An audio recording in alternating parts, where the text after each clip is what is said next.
Political parties are a symbol of American controversy in modern times.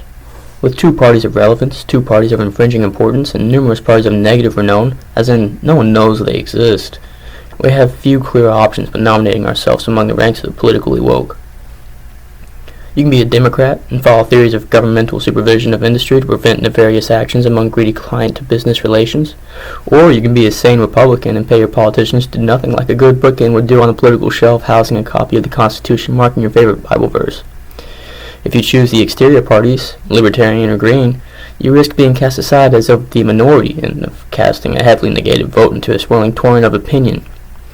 My thing is this: stop it. This is all foolish rhetoric.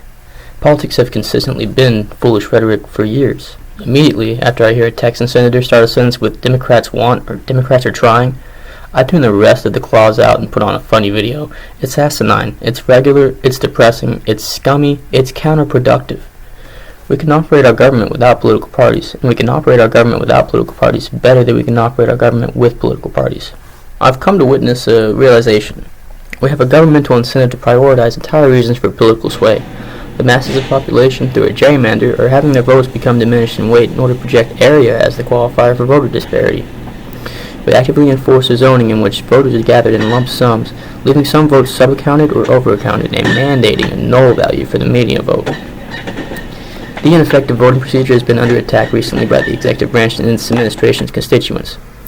The fear-mongering tactic has almost positively impacted voter dismay, and people are being recklessly pandered to with little or no influence being derived from political platform, but rather solely on the basis of party lines.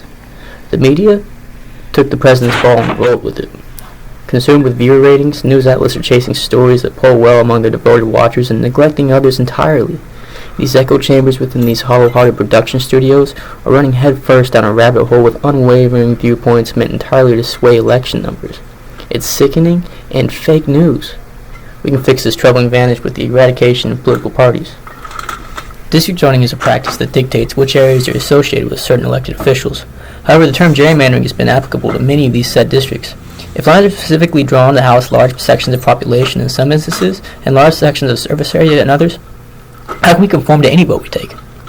Where does our republic rooted in democracy take any dignity from this approach? There is a representative for each of your districts in the House of Representatives, and there are two senators for each of the states in terms of federal Congress. Yes, everyone has a voice and everyone is heard, but how can you say with good faith and grace that the votes of the densely populated zoning zone hold a candle to the votes of the scarcely populated voting zone? This is not a big deal standing alone. In conjunction with political parties, however, those in population groves are forced to adhere to the voting lines of their rural counterparts within their state, particularly within the national election held every 4 years, in lieu of casting votes that would benefit themselves. What should we do? Can we represent a person living in Texas cities the same as a person living in Texas grasslands? Maybe we can redraw district lines. Maybe a region designated solely by landmass would be better. Populations are subject to change, and draw lines based on census numbers would require a redrawing of districts periodically instead of forthrightly. However, by taking the metrics of political power associated with being a traditionally red or blue state out of the equation, people will just worry about picking the right candidate and no one will be ultimately consumed about appeasing their neighbor. With the rise of Donald Trump, well, extended rise, we have experienced an acute awareness that our political identity can become propagated. Many times the sitting president has offered the suggestion that this election is of vast importance. That is fine. I take no problem with his attention set to drawing large voter turnouts. However, the merits of which Donald Trump has alluded to the Democratic Party are troubling because he does so often without justifiable cause. When unprovoked, Donald Trump will lashingly tweet out, condemning Democrat-ran cities. When provoked, Donald Trump, well, who provokes Donald Trump? I guess we all do to some extent. I am certainly guilty of trying to stir a rise out of my prezi. My point is, we've accepted as a society that to attack at large a consensus of people based on political propaganda, often unrelated to consensus itself, is decent and common practice. There may be riots in certain cities, but to point out the irrelevant fact that all of these certain cities, the ones getting the media spotlight, are Democrat-ran, is to fearmonger with zero intent of swaying your political opponent. If you're going to make an assertion regarding Democrats and cast a condescending smile as you do so, you are doing more harm to your Republican consensus status than good.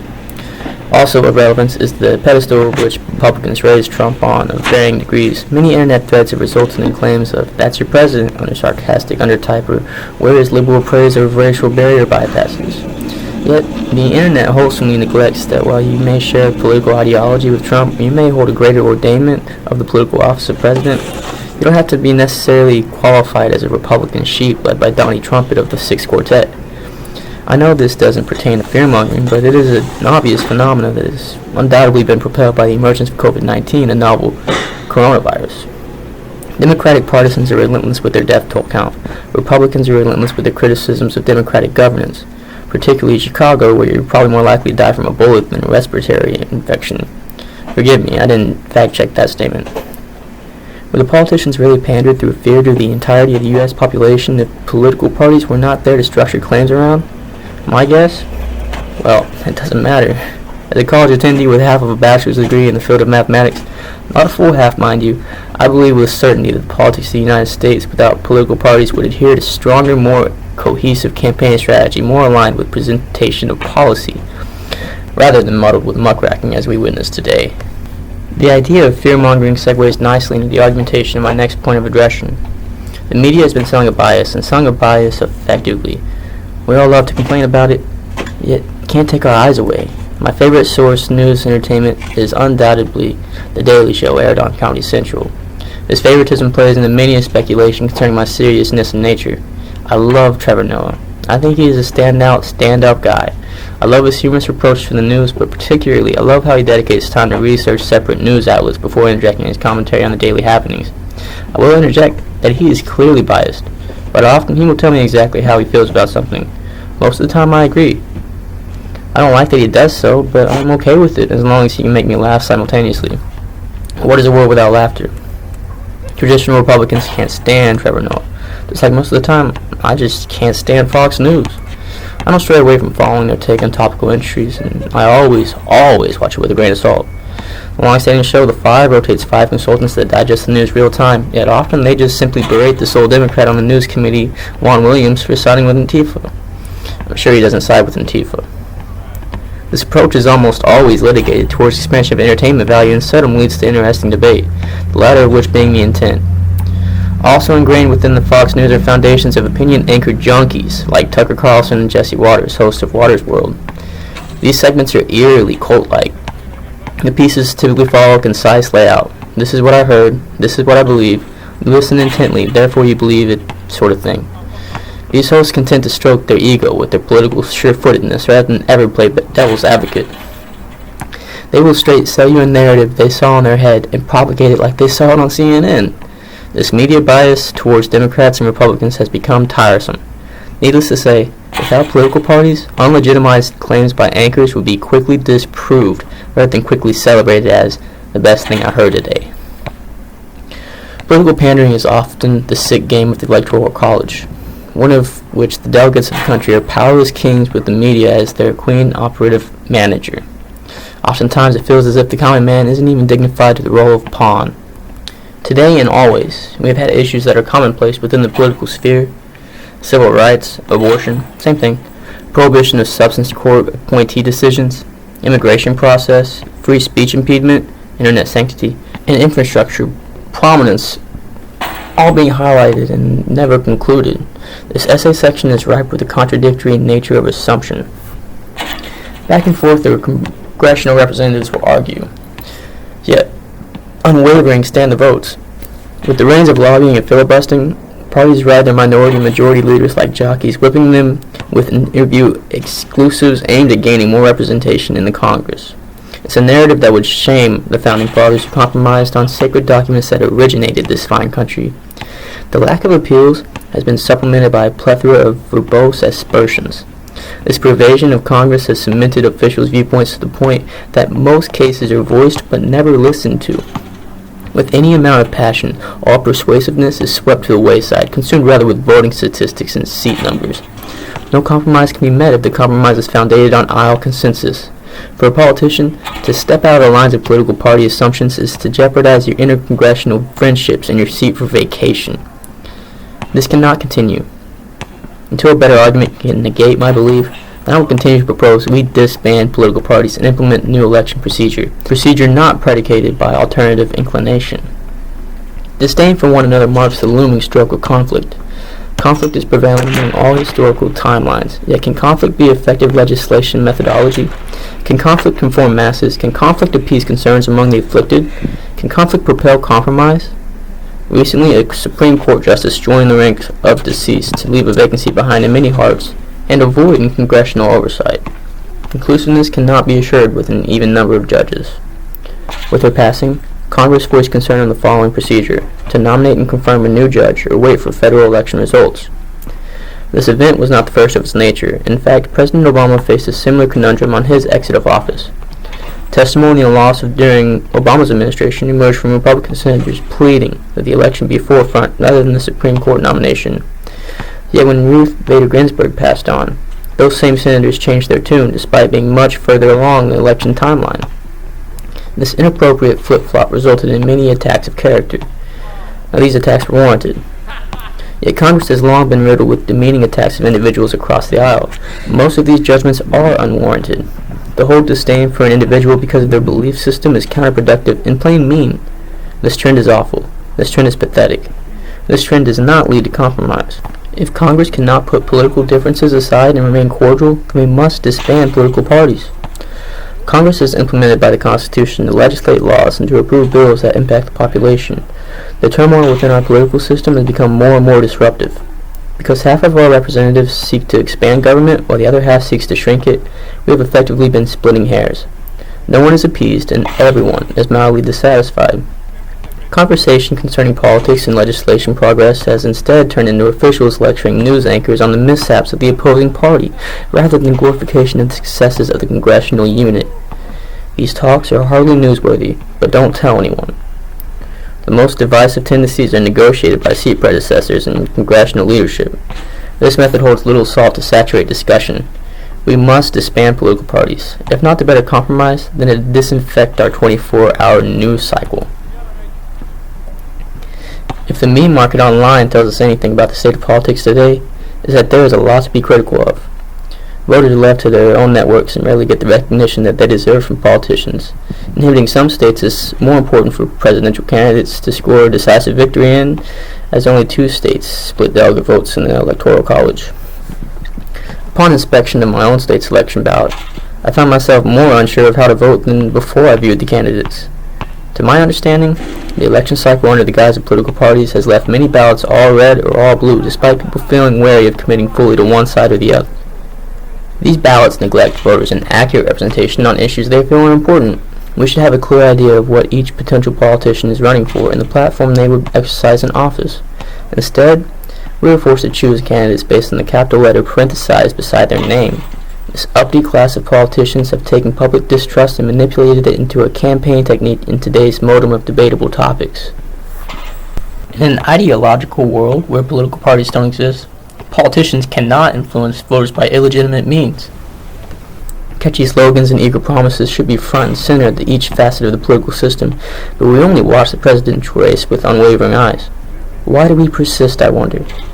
If politicians are Republican or Democratic, that tells us some information about them.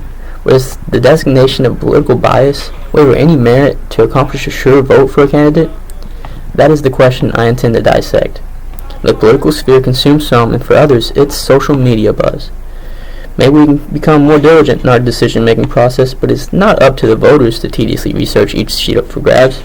It's up to the politician to be outgoing with his or her political reach and expose individuals to their name and platform before voters reach the ballot box. This is not being accomplished by the political system today. We have a half-informed society where eyes of drivers might catch a yard sign before they might be given the QR code or URL to a political website. American voters deserve active politicians who are passionate about policy, not about the threshold of control in the Congress. Yes, most voters are concise in their belief that one party is particularly better suited for their idea of the government's role. We differ dramatically on which of those parties it is, though. Far-left pundits and far-right pundits alike are becoming more and more detached to their politicians and more attached to their media counterparts. YouTube channels filled with political commentary are extremely popular. These people are not your politicians. More relevant to this paragraph, though, Those media presence's views are not necessarily coinciding with politicians of the same party. A lot of issues can be looked at with grayscale complex. Some people pose that killing babies is wrong at conception. Others are more lenient in judgment of the murder of a fetus. We should not make the assumption that the media influencers are influencing politicians as well as they are influencing the silent majority. Politics deprived of parties would force more developed platforms from candidates, henceforth relaying more directly a message to potential voters.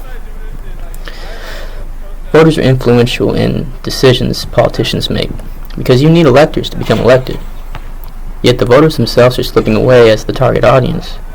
Politicians interested in having a go at it are forced with the decision to run on the ballot of the Republicans or the Democrats if they want a real shot at office. Yet this trend isn't quite dictating that the people are deciding on a candidate that appeals to them. Rather, voters typically end up deciding on a candidate that shares a political affiliation. There's not a call to directly accumulate constituents. Constituents exist because political parties exist. The votes will be cast because you don't want to leave an empty slot on your ballot. But will the platform and worthiness of the candidate be apparent? We must hold politicians accountable to their constituents, not constituents accountable of their politicians.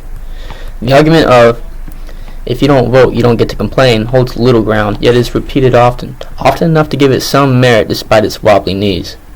People are entitled to complain, and to not give feedback is to not offer essential public oversight of public office. The issue is not in a lack of voters. The issue is a lack of candidates people want to vote for. We vote from a stance of necessity to fulfill the desire of societal norm and acceptance. We should be voting to concede to ideas we want orchestrated federally or locally. I don't see that becoming a reality under the system of politics we experience today. If Democratic leadership were to outwardly support marijuana legislation, for example, would all registered Democrats be with that call? What of Republicans? A better question is, should we proceed with a herd mentality to politics? This manipulation of the silent majority without an accurate representation of public opinion is dangerous to democracy as we know it, as no one really wants to say anything initially. We are quick to jump on the throat of someone who opposes something we fundamentally disagree with. We don't expose radical ideas with a sense of progression like we really should. We are a society. We believe that our government works for us. Does our government think for us too? Congressional seats and presidents are voted on. Stipulations in elections require citizenship status and residency and a slew of other requirements. In recent times, however, voters are more and more hesitant to trust the government to accurately handle the election cycles we hold so dear to our societal livelihood. We don't trust our politicians, we don't trust our election processes, we don't trust our media, we don't trust anyone anymore. There might be some grounds to argue that the Constitution being drafted so long ago leaves the public feeling uninvolved in the public office designations, but I won't touch on that, not with a 10-foot stick. With political parties, elections partake to a process that most of the voters are unaware of, I assume. Political pundits give a date for a convention, but we don't really get a say on whether one is necessary or not. They give us a date for a debate, but we don't really get a say on what they discuss. They give us a platform of which a candidate is running on, but we don't really get a say on what that should be. So with that in mind, why wouldn't we be distrustful? Recent fraud allegations don't help things, certainly. Neither does secret clearance information only accessible to those with military ranking and prestige. Finally, crowd-based rallying centered around platforms propagating supposed effective policy only be supported by PACs and super PACs instead of those same crowds doesn't give much credibility to voter trust. In fact, the money requirements for relevance is one of the scariest elements in politics in my eyes. Making a lot of money alone does not qualify you for anything except a greater expectation in tax payments. I care not how much money you can raise. We have the IRS. I care about what you care about. And if that is money, then I will probably vote for someone else with other interests at heart. Voter mistrust is an issue that can be eradicated by abolishing political parties. Democrats and Republicans alike don't feel involved in the political process. Sure, we can vote, but shouldn't we be more active citizens amongst our election procedures? If not, then who should be running these political events? I can't trust Democratic pundits to commit to unbiased election movements, and I shouldn't trust a Republican to be nonpartisan in their convening and debacle. Eradicating these foolish parties would result in a better, more effective election cycle being implemented. We could be more participative and democratic in its origin. We shouldn't spend a whole year on a presidential election that's decided before that year starts in most eyes. We also shouldn't be voting down ballot on candidates we don't know. Simply put, politics are complicated, and they don't have to be. It starts with getting on a ballot and ends with receiving more votes, enough votes to beat anyone else on the ballot out. Political parties have been around for a long time, too long. They have overstayed their welcome. The voters are misrepresented. The Congress is ineffective. The answer is simple. There is work to be done in election restructure, but the work would benefit politicians and voters alike, in my opinion.